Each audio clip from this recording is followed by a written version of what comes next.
Hi, Peter Charles here of Hooked Fly Fly Fishing, and I'd like to take a moment to tell you what I plan to do with our videos for the rest of the summer. I've just finished 90 fly tying videos over the winter, and I've decided to end that series until I start in the fall. So if you're looking for more videos, you're gonna have to wait till the fall. However, I've got a bunch more videos planned. The first one is nothing to do with fishing. It's going to be on photography. And it's going to deal with a fundamental problem that a lot of people have, whether they're using a phone or a point and shoot camera like this, or even if they've gone out and bought themselves an expensive system camera like this one. What they end up doing is having difficulty trying to get good photos out of them because they're unaware of what's happening in the camera. In the old days, if you started photography, like this is, I don't know, 50 something years old, if you're starting photography and you bought one of these things, you had to have some idea what you were doing. But you can buy one of these things today and you don't have to know anything. You can just point it and press the button. The trouble is you get pictures that don't look good. And this is a fantastic camera. It is not the fault of the camera. It doesn't have a human brain in here. All right?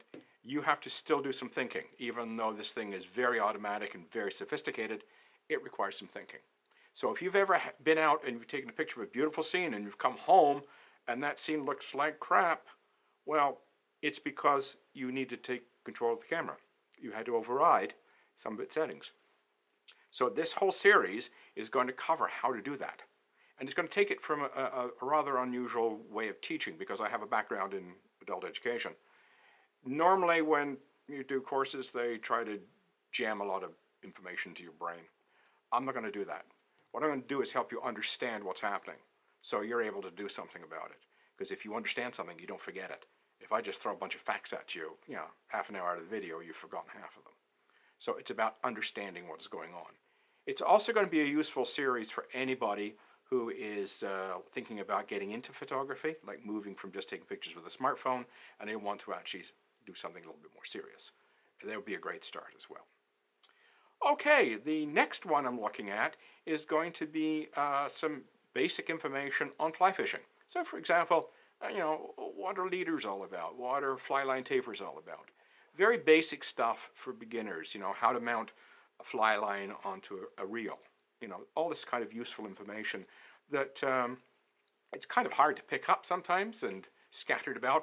I'll keep that organized and make it easier for people to find out. Also, I'm going to be looking at rod repair.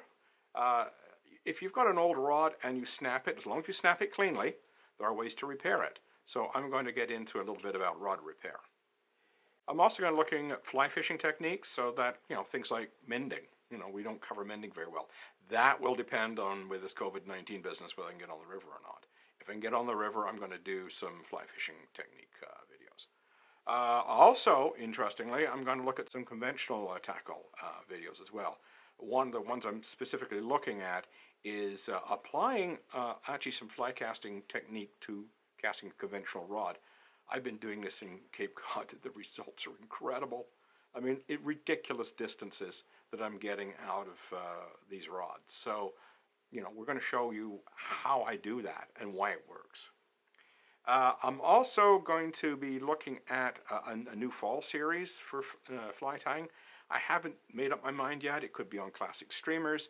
It could be on Carrie Stevens streamers. If you've got ideas and you'd like to see me tie something, put them in the comments. I'll be happy to consider any of your suggestions. Or if you've got something else that you'd like to see in the way of fishing or even photography for that matter. I just ask you to do me one favor though. If we're going to talk about fly tying, the old fingers aren't as dexterous as they used to be. So nothing fiddly. But other than that, I'm game. I'll try something. So if you've got some ideas about what you'd like to see between now and the fall or in the fall for fly tying, like I said, put them in the comments. Anyway, good fishing and have some fun with your camera too. Cheers.